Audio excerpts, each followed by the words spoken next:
ایک سوال جو پورے نوجوان قوم کو جھنور رہا ہے، میں اس سوال کا جواب دوں گا انشاءاللہ حضرات، اگر آپ اطمینان سے سنیں تو۔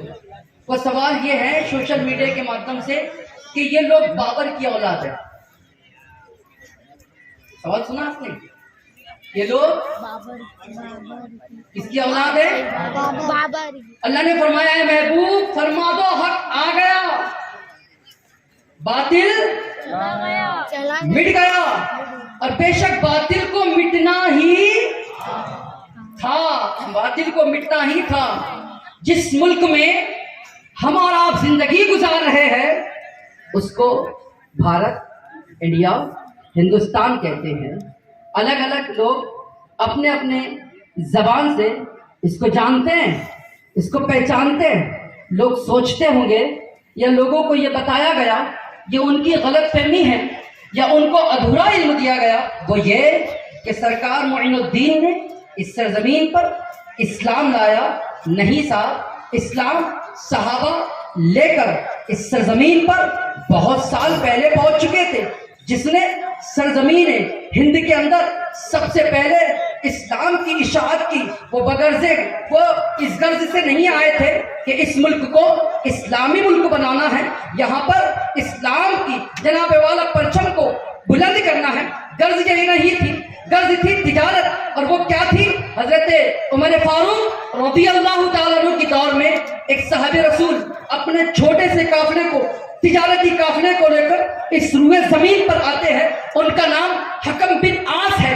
جب وہ یہاں آتے ہیں اور تجارت کیا کرتے ہیں؟ کپڑوں کا تاجر، کپڑوں کی تجارت، وہ یہاں کپڑوں کی تجارت کرتے ہیں اور یہاں سے غلہ لے کر عرب کی سرزمین پر پہنچتے ہیں۔ اللہ اکبر! بڑے غور سے، بڑی سنجیدگی سے اس گفتگو کو سننا۔ وہ لوگ جو ہم کو بابر کی اولاد کہتے ہیں، ارے بابر کی اولاد ہے کون؟ اب آپ فیصلہ لگانا، آپ سننا، اور اس کے بعد آپ خود جواب دینا۔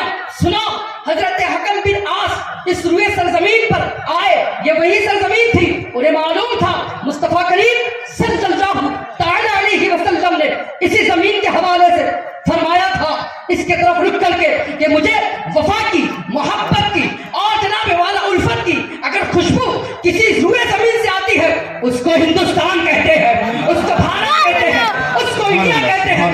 بھارت سے محبت کی وفا، الفت کی وفا، چاہت کی وفا صحابہ کے ذہن میں تھی۔ وہ دیکھنا چاہتے تھے یہاں کون رہتے ہیں، کون لوگ رہتے ہیں، کیسے لوگ رہتے ہیں، ان کا طریقہ کیا ہے، ان کا کلچر کیا ہے۔ جب وہ یہاں آئے اور انہوں نے اپنی تجارتی منڈی کو عام کیا اور کپڑے بیچنا شروع کیے، اب جناب والا کپڑا سرزمین عرب کا بڑا مشہور تھا۔ مصطفیٰ کریم نے بھی تجارت کی ہے کپڑے کی، ابوبکر صدیق نے بھی تجارت کی ہے کپڑے کی۔ اللہ اکبر! رحمت عالم صلی اللہ تعالی علیہ وسلم کے جانثاروں جب وہ صحابہ آئے تو جو کپڑا یہاں پر ایک جناب والا کم درجہ رکھتا تھا، اس کی قیمت زیادہ تھی، لیکن جو عرب سے لوگ اپنے کپڑے کو لے کر آئے وہ بڑا قیمتی تھا، وہ بڑا نمایاں تھا، وہ بڑا حسین تھا۔ وہ جناب والا کپڑے کے اندر بڑی خوبصورتی اور بڑا جمال اور بڑا حسن تھا، لیکن وہ یہاں کے مد مقابل دام کے اعتبار سے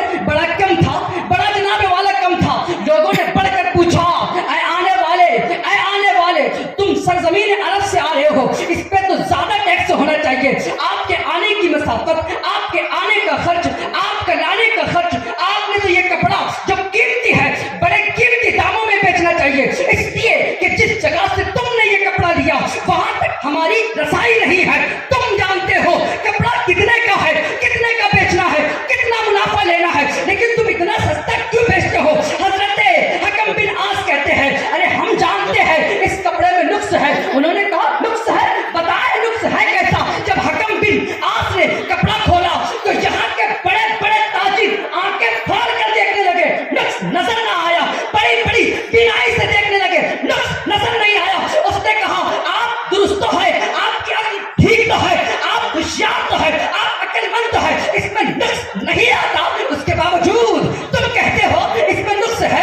اس کے باوجود تم کہتے ہو یہ کپڑے کے اندر خامی ہے۔ خامی ہے کیا؟ خامی کیا تھی؟ کسی کا داغا تھوڑا سرک گیا ہے، کسی میں تھوڑا دھبا لگ گیا ہے۔ آپ کہتے ہیں ہمارے آقا کی تعلیم ہے، دین اسلام کی تعلیم ہے، جس کپڑے میں کھوٹ ہو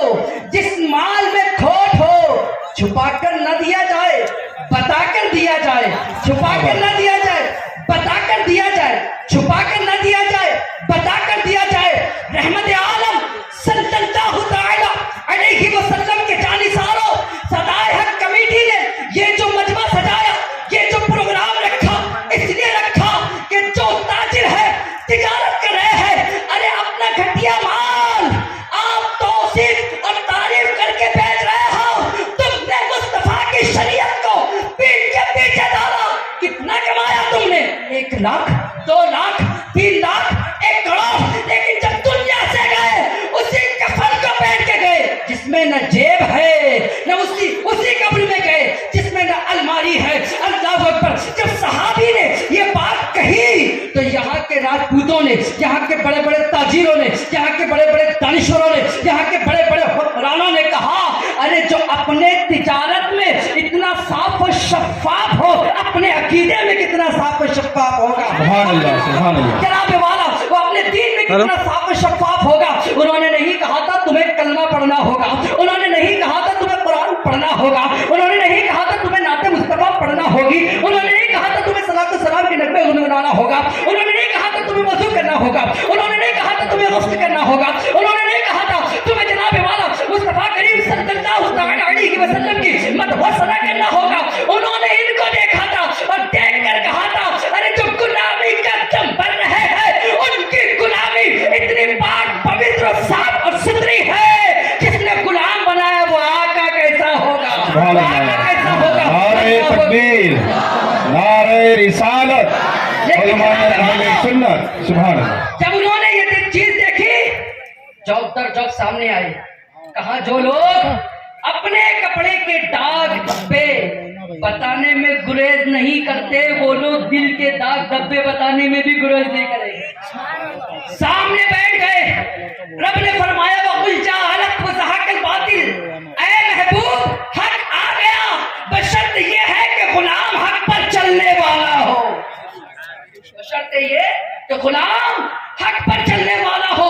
اللہ اکبر۔ رحمت عالم صلی اللہ تعالی علیہ وسلم کے جانثاروں سنو، وہ صحابی جو تجارت کے لیے آئے تو تھوڑا سا فکر آئے تو تھوڑا سا وفد لے کر آئے تھے، 8 یا 9 یا 11 لوگ آئے تھے، لیکن جب وہ یہاں سے جا رہے ہیں تو یہاں پر 25-30 لوگ مصطفیٰ کا کلمہ پڑھنے والے بن گئے تھے، مصطفیٰ کی شریعت کو جاننے والے بن گئے تھے، مصطفیٰ کو ماننے والے بن گئے تھے۔ پھر 2 مرتبہ وہی قافلہ اس سرزمین پر آتا ہے۔ اللہ اکبر۔ جب قافلہ آتا ہے تو پھر یہاں کے راجا مہاراجا ان کو عبادت گاہ بنا کے دیتی ہے۔ جو لوگ کہتے ہیں یہ انہوں نے بنایا، یہ توڑ کر بنایا، وہ توڑ کر بنایا، یہاں یہ تھا وہ تھا، سنو اس میں آنے والے عبادت کرنے والے کا کوئی قصور نہیں۔ مجھے بتاؤ آج پروگرام کا دولہا کون ہے؟ بظاہر امین القادری ہے، یہ اسٹیج امین القادری نے بنایا، یہ کرسی امین القادری نے لگائی، یہ منڈپ امین القادری نے ڈالا؟ نہیں ڈالا، لیکن ان کے لیے ڈالا گیا۔ اگر اس میں کوئی کوتاہی ہے، اگر کوئی بکسا گر جائے، بکسا ٹوٹ جائے، یہ جناب والا لائٹ پھٹ جائے تو سید صاحب کے اس میں کوئی قصور نہیں۔ اسی طریقے سے وہ راجا مہاراجاؤں نے مسجد بنا کے دی، کہاں نہیں تھا، کہاں کردار تو دیکھے، ارے ہمارے پاس مسجد ہے، ہم آباد نہیں کرتے، ان کا کردار ایسا تھا کہ راجا مہاراجا مجبور تھے مسجد بنانے میں۔ کردار دیکھیں آپ، پڑھے تاریخ کو، مطالعہ کرے تاریخ کا، اللہ اکبر، ان کا کردار دیکھے۔ جناب والا روئے سرزمین پر، ہندوستان کی روئے سرزمین پر جب وہ پہلی بار آئے تو علامہ اقبال نے کہا انہوں نے اس روئے زمین کے گنگا سے پانی نہیں پیا، جناب والا اس سے کھانا نہیں بنایا، اس سے جناب والا ترکاری نہیں بنائی، سب سے پہلے وضو کیا۔ اس لیے تو علامہ اقبال کہتے ہیں اے آب روب گنگا وہ دن ہے یاد تجھ کو، اترا تیرے کنارے جب کارواں ہمارا، ہم پاک کرتے ہیں ناپاک نہیں کرتے۔ بہت خوب۔ جس جگہ جاتے ہیں، جس علاقے میں جاتے ہیں، جس گلیوں سے گزر جاتے ہیں، جس شہر سے گزر جاتے ہیں، ہمارا حسن، ہمارا اخلاق، ہماری گفتار، ہماری رفتار، ہمارا رہن سہن لوگوں کو متاثر کرتا ہے اور کہنے پر مجبور کرتا ہے ارے غلام کے چلنے کی عادت ایسی سبحان اللہ، نعرہ تکبیر، نعرہ رسالت، سبحان اللہ سبحان اللہ۔ رحمت عالم صلی اللہ علیہ وسلم کی جانثاروں، اس کے بعد تمیم انصاری سرزمین ہند پر آئے، اس کے بعد مالک بن دینار آئے۔ لیکن میں جو بات بتا رہا ہوں وقت کم ہے، سنو، زین الدین بابر سرزمین ہند پر نہیں آیا، سنو توجہ سے، اپنی مرضی سے۔ یہاں پر میواڑ شہر ہے، وہاں کا راجا رانا سانگا کیا تھا؟ بولو نوجوانوں، رانا سانگا کیا تھا؟ راجستھان کا ایک علاقہ ہے میواڑ، وہاں کا ایک راجا تھا رانا سانگا۔ یہ آیا کیوں؟ 1517 عیسوی 22 دسمبر کو سکندر لودھی کا انتقال ہوتا ہے، اور ان کا بڑا بیٹا ابراہیم لودھی سرزمین ہند کی بادشاہت کو سنبھالتا ہے، اور ابراہیم لودھی کی طاقت کا لوہا پوری دنیا مانتی ہے، اور ابراہیم لودھی اس کا نام ہے۔ میں اس کی ثقافت پہ بات نہیں کر رہا، میں اس کی جناب والا عدالت پہ بات نہیں کر رہا، میں اس کی ظلم زبریت پر بات نہیں کر رہا، میں بات بتا رہا ہوں اس کی طاقت، اس کی ہمت، اس کی بہادری ہندوستان کی سرزمین پر ہی محدود رکھی، پورے روئے زمین پر اس نے اپنے بہادری کا لوہا منوا لیا تھا۔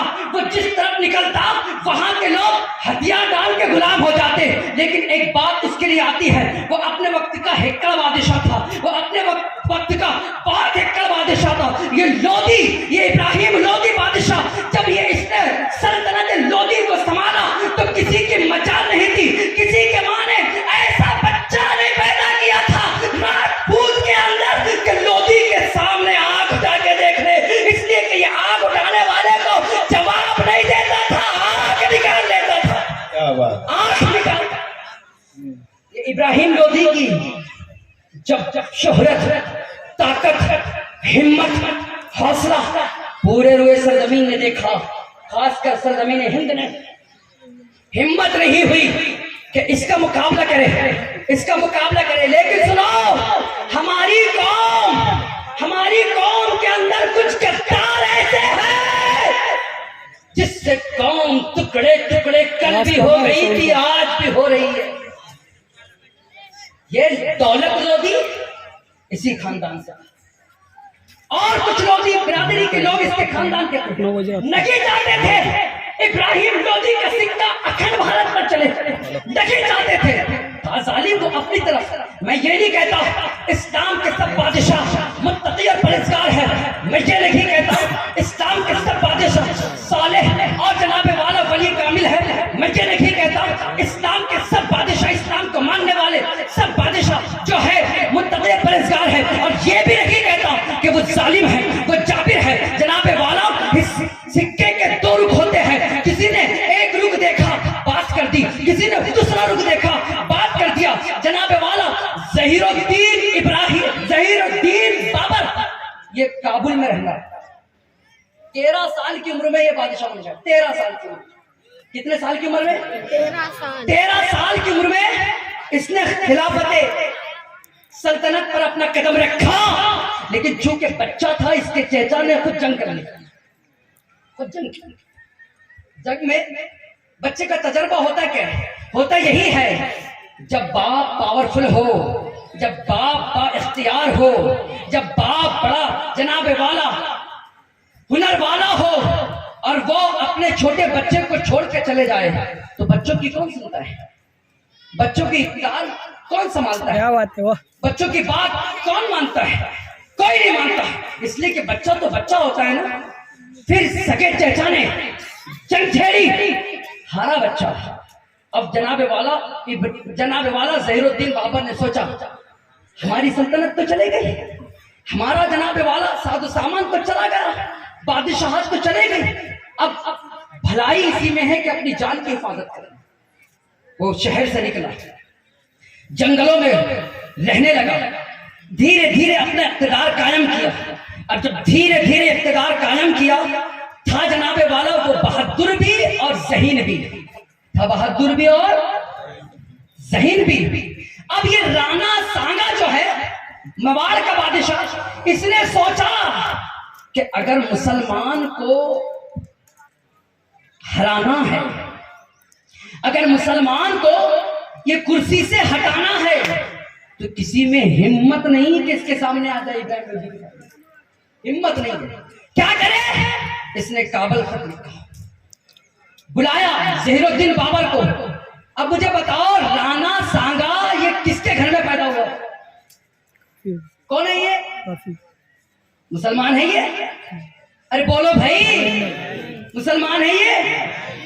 رانا سانگا جو راجا تھا یہ مسلمان ہے؟ سب لوگ سن رہے ہوں گے, کچھ لوگ میری بات ریکارڈ بھی کر رہے ہوں گے. کرے آپ پڑھے, تاریخ کا مطالعہ کرے. یہ مسلمان نہیں ہے. بابر کو کیوں بلایا بھائی؟ لڑکی کا رشتہ دے رہا تھا. کھلے, کوئی ڈرنے کی بات نہیں. ابھی بلایا کیوں تو نے؟ ہم تو چاہتے ہی نہیں تھے وہ آئے, اس لیے کہ اگر وہ نہ آتا تو ابراہیم لودھی سرزمین ہند کا نقشہ ہی پلٹ دیتا. ہمیں معلوم تھا جو بھی تھا, ایک تھا, ظالم تھا, جو تھا, لیکن ہمیں یہ معلوم تھا کہ کسی کی دال گلنے کی بات نہیں, دالی بھی بگڑ دیتا. تو غلطی کا کنے بلایا تھا؟ بلایا تم نے. اچھا جب بلایا تو سلطنت عثمانیہ تک یہ بات پہنچی. دیکھو کیسے ہوتے ہیں لوگ, کس انداز سے بلایا. بلایا یوں, لیٹر بھیجے گئے, سلطنت عثمانیہ تک لیٹر بھیجے گئے, اور جناب والا وہاں پر یہ بات رکھی گئی کہ کیا آپ کا مذہب, کیا پیغمبر اسلام, کیا جناب محمد مصطفیٰ صلی اللہ تعالی علیہ وسلم کا دین دوسرے قوم کو پریشان کرنے کی اجازت دیتا ہے, دوسرے قوم کی بیٹیوں کی عزت لوٹنے کی اجازت دیتا ہے, دوسرے قوم کے مال کو لوٹنے کی اجازت دیتا ہے؟ تو سب نے کہا نہیں, ہم ایسا نہیں ہونے دیں گے. یہ صرف واحد میرے مذہب کی تعلیم ہے کہ اگر ظلم ہو تو پھر بھائی کو بھی نہیں دیکھا جاتا, کاٹ دیا جاتا ہے. ابے تم کون سے مذہب کو مان رہے ہو؟ کتنا ظلم ہو رہا ہے مسلمانوں پر, کہاں سویا ہے تمہارے مذہب کا پڑھانے والا؟ کتنا ظلم ہو رہا ہے بدھ پر, کہاں سویا ہے تمہارے مذہب کا پڑھانے والا؟ صرف واحد پوری دنیا میں یہ مذہب اسلام کی تعلیم ہے. اگر مسلمان کسی کی بیٹی کی عزت لوٹے گا, سرے عام اس کو قتل کر دیا جائے گا. اگر تیرے مذہب کی یہ تعلیم ہے تو آس پاس ریپ کرنے والوں کی سزا دیتا کیوں نہیں؟ کیا بات ہے, واہ, بہت کیوں نہیں چاہتے؟ کون سے مذہب کی تعلیم تم نے پڑھی ہے بتانا. باپ کہتا ہے بیٹی پڑھاؤ, بیٹی بچاؤ.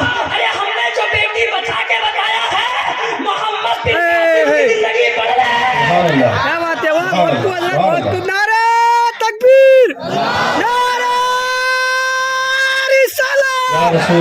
زندگی پڑھے گا تو تجھے پتا چلے گا سلطنت امیہ میں سرزمین ہند پر پہلا حملہ ہوا.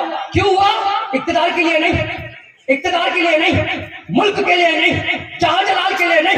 اس لیے کہ مسلمان کو معلوم تھا وہ اپنے اسلحہ پر بھروسہ بالکل نہیں کرتے تھے, وہ اپنی طاقت پر بھروسہ بالکل نہیں کرتے تھے, وہ اپنے جہاں جلال پر بھروسہ بالکل نہیں کرتے تھے. آج بھی کچھ مسلمانوں کا یہی طرز عمل رہا ہے. انہیں کچھ مسلمانوں کو امام اہل سنت کے چاہنے والے کہتے ہیں, انہیں کو مطلب کہ اعلیٰ حضرت والے کہتے ہیں. ان کا یہ طریقہ رہا ہے, نہ ہم کو طاقت پر گھمنڈ ہے, نہ ہم کو اسلحہ پر غرور ہے, نہ ہم کو دولت پر ناز ہے. اگر ہم کو ناز ہے تو آمنہ کے لال پر ناز ہے. اس لیے سبحان اللہ, تمہیں جانا, تمہیں مانا, غیر سے کام باللیل ہم تمہیں دنیا سے مسلمان. سبحان اللہ. نعرہ تکبیر, نعرہ رسالت.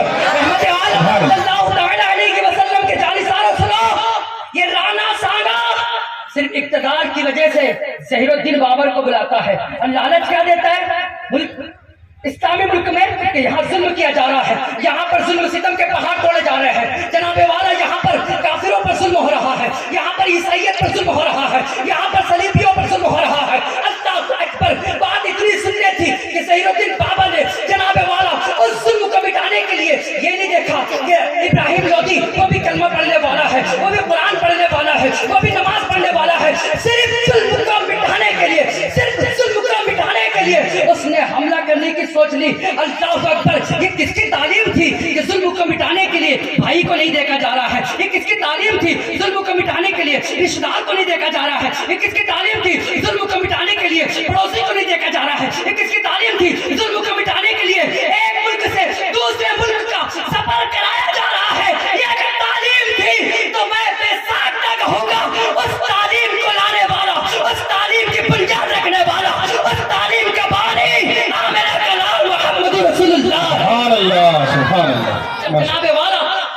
ظہیر الدین بابر آیا, آنے کے بعد 12,000 فوج لے کر, کتنی فوج؟ صرف 12,000 فوج. آپ کو سوال کا جواب مل گیا. لوگ کہتے ہیں کہ بابر کی اولاد کون ہے, اس سے پوچھنا بابر کی اولاد کون ہے. تو نے ہسٹری پڑھا کیا؟ ان پڑھ. جاہل مت بولنا, جاہل بولتے پڑھے لکھے کو. جو پڑھا لکھا ہونے کے بعد نہ جانے اس کو جاہل کہتے ہیں. ابھی ان پڑھ, ان پڑھ, ان پڑھ لے, ان لے پڑھ, اس کو بولنا ان پڑھ. ان پڑھ, کیا بات ہے, بہت خوب حضرت, کیا بات ہے. واہ, جب وہ پڑھ لے گا تو پھر کہے گا نہیں نہیں نہیں نہیں صاحب نہیں, آپ بابر کی اولاد نہیں. پھر ہم ہیں. کیوں؟ جب بابر کی فوج آئی تو ان کی استقبال کے لیے جوان لڑکیاں کس نے دی؟ کیا بات ہے. واہ, ارے جوان لڑکیاں کس نے دی؟ خوبصورت کو آگے کی نے کیا, حسن کو ان کے قدموں میں نچھاور کی نے کیا؟ مسلمان نے. ابھی جب کافروں کی ہمت نہیں تھی ابراہیم لودھی کے سامنے آ جائے تو مسلمان آ سکتا تھا. حسن تم نے نچھاور کیا, اپنے گھر کی جوان لڑکیاں تم نے دی. میں یہ بھی نہیں کہتا, یہ الزام نہیں لگاتا. توجہ سے سنیں, ریکارڈ کرے کہ پورے 12,000 نے جناب والا وہ حسن سے کھیلا ہوگا, ان کی اداؤں سے کھیلا ہوگا, لیکن 12,000 میں کم سے کم 1200 تو ہوں گے. 1200 بھی مت پکڑو, 100 تو ہوں گے. اور اس رات جنہوں نے وہ حسن کو اپنے آغوش میں لیا, وہ حسن میں کروٹیں دی, اس حسن کو جناب والا مسئلہ, اور وہ حسن میں مسئلے کے بعد جو پتن میں پیچ گیا, کس کے گیا رے بول. پھر بابر کی اولاد ہم ہیں یا تو فیصلہ کر, فیصلہ تو کر, ہمیں نہیں کرنا ہے. سن لے, ہم تو وہ ہے کہ اس کی فوج کے خاطر لڑے ہم, شہید ہوئے ہم. تو نے دعوت تو دے دی لیکن گھر میں بیٹھا رہا, دل میں چھپا رہا. یہ تمہاری اصلیت ہے. اتنے ہونے کے بعد تم نے 12,000 کو دعوت تو دی لیکن سامنے نہ آ سکے, ان کا مقابلہ نہ کر سکے, ان کو جناب والا ہمت نہ دے سکے. دل میں گھس گئے, اپنے قلعے میں گھس گئے. اور جیسے ابراہیم لودھی کو پتا چلا ظہیر الدین بابر میرے مقابلے میں آیا, 1 لاکھ کا لشکر جرار پانی پت کی زمین پر اتار دیا. ابراہیم لودھی کے لشکر تو بہت دور کی بات ہے. جب تنہا ابراہیم لودھی اپنے گھوڑے پر سوار ہو کر جس بستی سے گزر جاتا تھا تو بستی والے اگر کسی کی بھی غلامی میں ہو باہر نکل کے کہتے تھے ابراہیم صاحب ہم تمہارے غلام ہیں, ہم تمہارے غلام ہیں. اس کی ہمت کیا اور اس کے حوصلے کا یہ حال تھا. اب جناب والا 1 لاکھ کی فوج جب اتارا تو ظہیر الدین بابر کے بھی ہوش اڑ گئے. لیکن تھا ظہیر, اس نے سلطنت عثمانیہ سے توپ منگوا لیے. کیا منگوا لیے؟ جہاں پر 2 چیزیں ملتی ہیں, خود توپ بنایا یا منگوائے. اے نوجوانوں, میں تم سے مخاطب ہوں, ضعیفوں سے نہیں, تم سے مخاطب ہوں. کتنے سال کی عمر ہے تمہاری؟ کسی کی 25, کسی کی 26, کسی کی 18, کسی کی 22. کیا بنایا تم نے؟ کبھی چھری بنائی تم نے؟ کبھی چاقو بنایا تم نے؟ کبھی جناب والا ڈھال بنائی تم نے؟ اس نے جناب والا یہ چھوٹی سی عمر میں توپ بنائی. اس دور میں جب صحیح ڈھنگ سے دوسرے ملک تلوار نہ بنا سکتے تھے, اس دور میں ظہیر الدین بابر توپ بنا رہا تھا.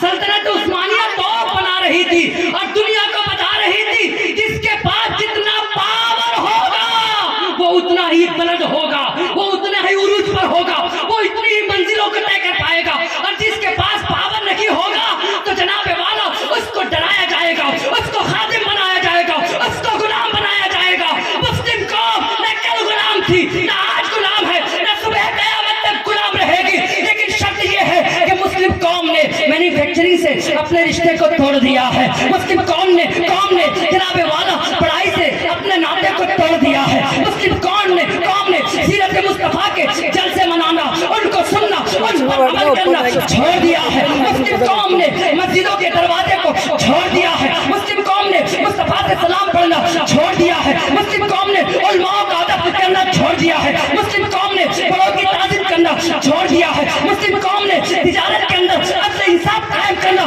چھوڑ دیا ہے. وجہ یہی بنی کہ ہم کو فٹ بال بنا دیا گیا, اور جو فٹ بال میں ہوا ہوتی ہے کوئی بھی آگے لات مار دیتا ہے. ہے, کوئی بھی آ کے اس کو پیر مار دیتا ہے, کوئی بھی اس کو کھلونا بنا دیتا ہے. ارے ہمیں اگر اقتدار چاہیے تو دولت سے اقتدار نہیں ملے گا, محبت رسول سے اقتدار ملے گا. محبت رسول سے. تو لوگوں جب یہ جنگ ہوئی تو اس نے توپ کے گولے چھوڑے, چونکہ یہاں کے ہاتھی جو تھے نا کبھی توپ کی آواز نہیں سنے تھے. 500 ہاتھی, کچھ مورخوں نے لکھا 1000 ہاتھی ابراہیم لودھی فوج میں. جب وہ ہاتھی پیچھے کی طرف بھاگے تو خود انہی کی فوج جو ہے تو وہ ہاتھی کے پیروں میں آ کر کچھ لے گئے.